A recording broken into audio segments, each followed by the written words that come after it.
Hi, I'm Dr. Timi Hyacinth. I will be leading the program for developing your consulting skills.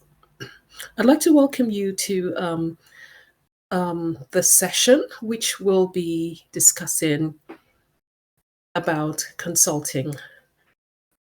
Our title is Understanding Consulting, and in this session, we're going to be looking at what consultants do and explore why organizations need consultants, and we will also explain the consulting process. I know that on this course are consultants and new consultants, potential consultants, and some experienced consultants.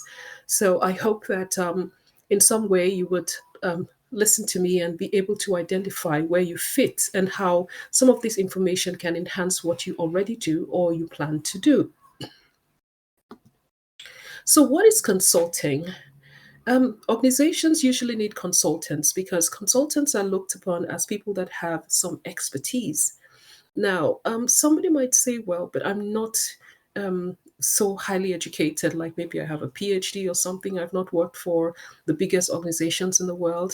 You can still be a consultant because there's something you have, an experience or a knowledge that is necessary and needed by somebody else out there.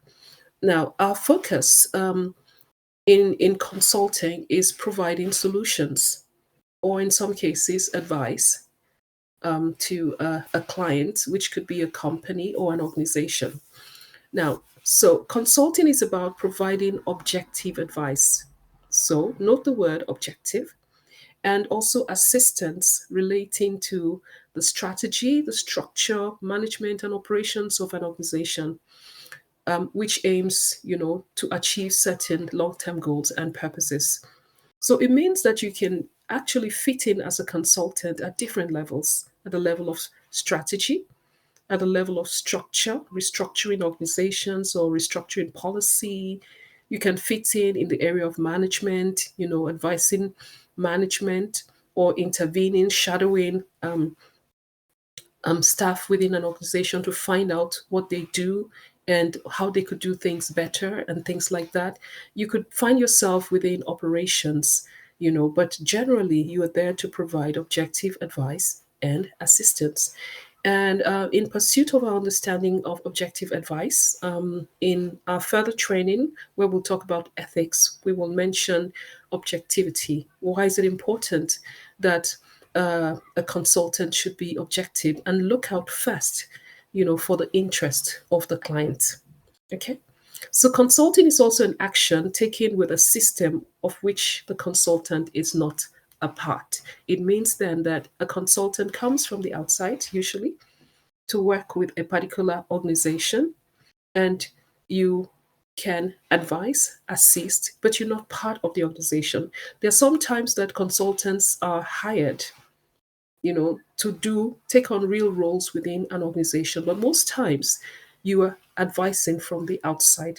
So you're going to recommend strategies or solutions, and you may not be able to implement it because you're from the outside, but working with insiders. So, consulting is generally about providing solutions to the needs of your clients. So, let's look at the consultant themselves. A consultant would be a person that has some influence over an individual. You might be consulting for an individual or for a group or an organization.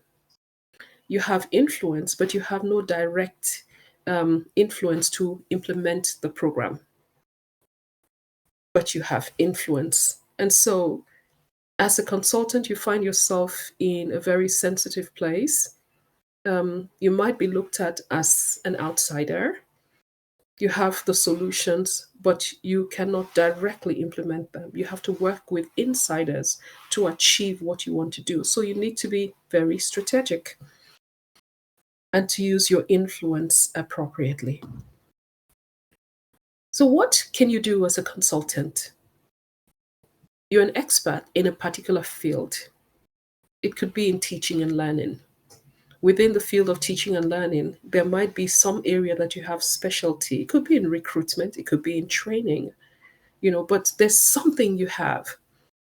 You might be a consultant, for nursery teachers, who have a need.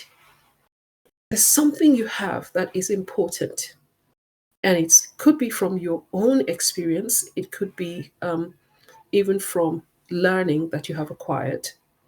So consultants can work in any field, and they generally advise the clients, they solve problems, they train, um, and they listen, they investigate issues, and then they work with evidence. They try to gather as much information or data as possible so that they can make objective judgments on what to do. So don't be worried about consulting being such an intricate process, not necessarily. In this training, I'm just going to try to communicate to you, how you can function as a consultant, how you can make money for yourself as a consultant, and how you can transform systems. There are techniques that you can use. You don't have to use the rule of thumb. There are strategies, there are techniques that you can use in consulting, and you can make a success of it because there's something you have which can be put to good use. Why do organizations need consultants? Here are some of the reasons. For example, they need to recruit staff, and they feel that because you are in their field, or perhaps because you are within a network, then it might be easier for you to provide them the staff who are qualified for the roles that they have. So that's a possibility. An organization might need new ideas or insight into a problem that they cannot understand. And because you have a neutral pair of eyes, you might be able to detect what it is using your skills as a consultant. And of course, important tools too.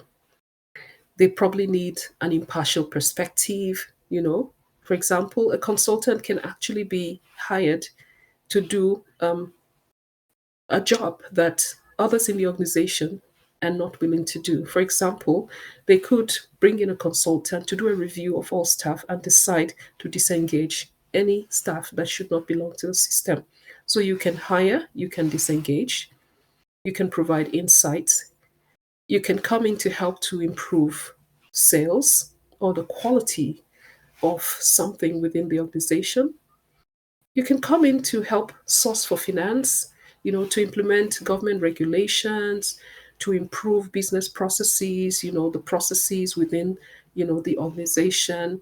You might be there to diagnose a problem or to solve it. You might be there to train the staff. You might be there to bring about needed change, because change is very difficult for organizations to bring themselves. So a lot of the times they prefer to bring in a consultant to implement change. So from what you can see here, there are many ways, areas to fit into. These are just a few of the things that consultants do. Now, I'm going to use a background of educational consulting to bring more insight into what consulting is within the context of education.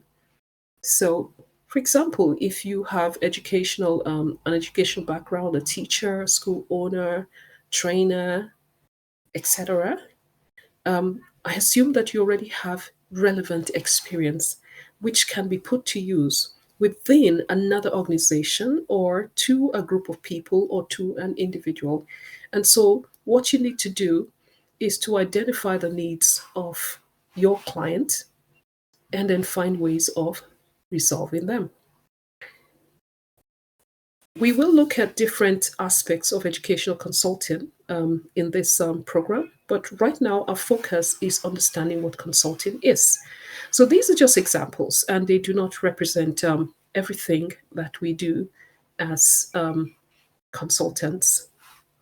They just represent some of the needs that organizations have, that consultants have to help to deal with.